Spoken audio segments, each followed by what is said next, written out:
For this example, we want to find the eigenvalues and eigenvectors for the matrix given here: 2 minus 4 minus 4, 0 minus 4 minus 3, 0, 2, 6. So we start finding the eigenvalues, which come from the determinant of a minus lambda I, or the characteristic polynomial of the matrix, which we can find a minus lambda I by subtracting lambda off the diagonal of our matrix, and then find the determinant. So for this determinant, we want to expand along column 1 first, because there is only one non-zero thing in that column.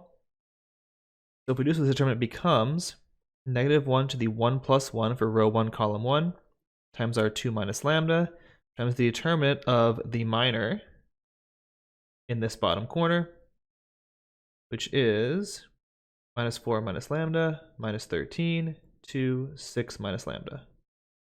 That's a 2 by 2, so that's pretty straightforward to work. The -1 to 1 plus 1 is just 1, so I just have a 2 minus lambda, times the determinant of this 2 by 2, which I can expand and simplify.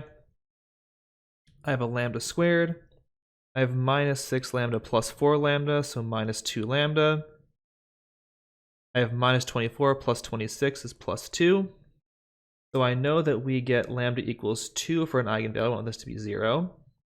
And for this quadratic here, we get lambda is 2 plus or minus square root of 4 minus 4 times 2 times 1 all over 2 is 2 plus or minus square root of -4 over 2 is 1 plus or minus I.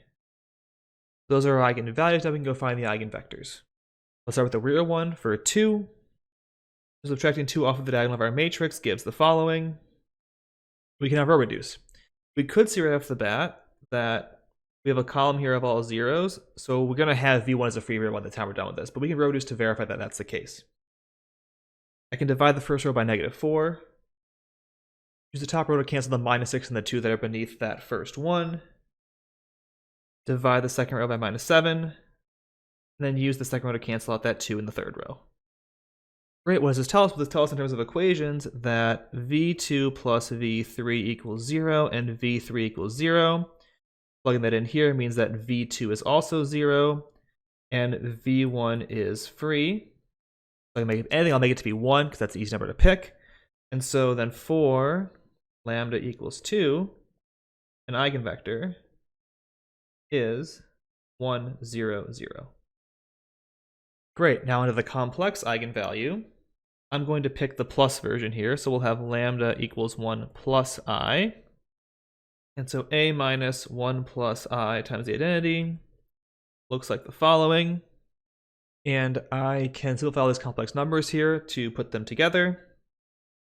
I would like to make this a 1 in the top corner. So I'm going to multiply by the complex conjugate of that number, and then I'll divide by that value to make it 1 at the end. So we're going to multiply this entire first row by 1 plus I, and then divide that row by 2.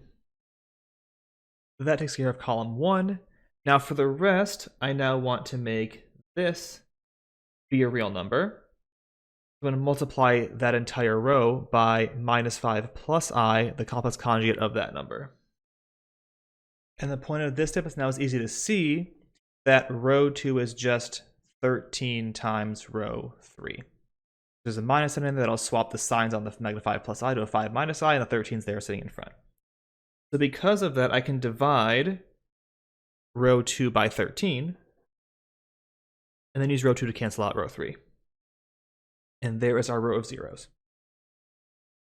So what does this tell us? Well, in terms of equations, this tells us that 2v2 plus 5 minus I v3 equals 0.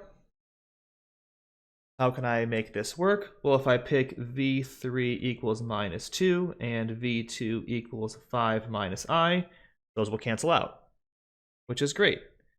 How do I get v1? Well, I take these two and plug them into this equation, which will tell me that v1 minus 2 plus 2i v2 minus 2 plus 2i v3 should equal 0.